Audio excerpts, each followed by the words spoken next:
you had a good result against your old firm rivals in the cup. They, of course, had a couple of chances hitting the upright late on, and perhaps they could have taken advantage of a wee defending mishap in the first half. But overall, I thought it was a fairly comfortable win for you. Yeah, I think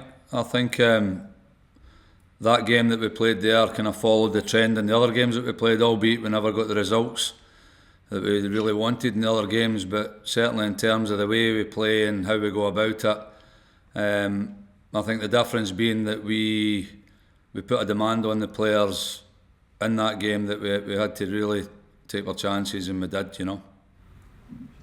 In terms of the league, obviously Glasgow City won 10-1 last night, and that gives them one ahead, but you've got 2 games in hand. You're also now going on a run where you've essentially got your form has been good. It's been basically 5 in a row wins. Now you go on a run where you're playing the teams below the top 3 until the 8th of May when you face City. Is this the type of time in a season where you're hoping that your preparation and the size of your squad comes into effect and you can really motor on and just continue to hoover up those points?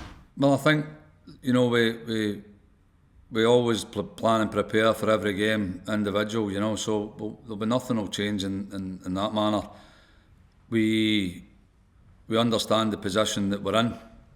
We've worked ever so hard to get to the position we're in. But I think there's a real focus and a real determination within the squad. And there'll be no difference to our preparation. There'll be no difference in the run of games that's coming up. It's just a game by game philosophy that we have, and it's about obtaining 3 points. So whether we gain the 3 points, we win in 1-0 or with a vast numerical score, it makes no odds to us. Well, of course, the last game you played against Thistle was away, and it was a 1-0 win, which is kind of belies their position in the league to a certain extent. We have talked previously about some of the disparities in scores, but in general, the general level of coaching and playing in the league seems to have improved quite a bit in recent years. Yeah, definitely. I think every team's improved vastly. And I think as the years go on, the women's football is going to grow and get stronger, and competition is going to come closer. But that's credit to the league, and it's credit to the sponsors that are around about it, and credit to you guys as well that that turn up at the games and write about the games in a nice fashion. But yeah, I think as the league goes on, it is getting harder and harder because teams get more afraid with how you're playing, and coaches obviously the level of detail that they're giving players is greater and can be more effective when it comes to playing, especially tactically. We have to adapt and adjust to every single game that we play, whether we play Celtic one week like last week and whether we play Thistle. It's just overcoming the different problems and finding solutions within our group in order to get the points. In terms of the game against Thistle on Sunday, Malky, is it a bit early for you to give us an update on your injuries, suspensions, etc.?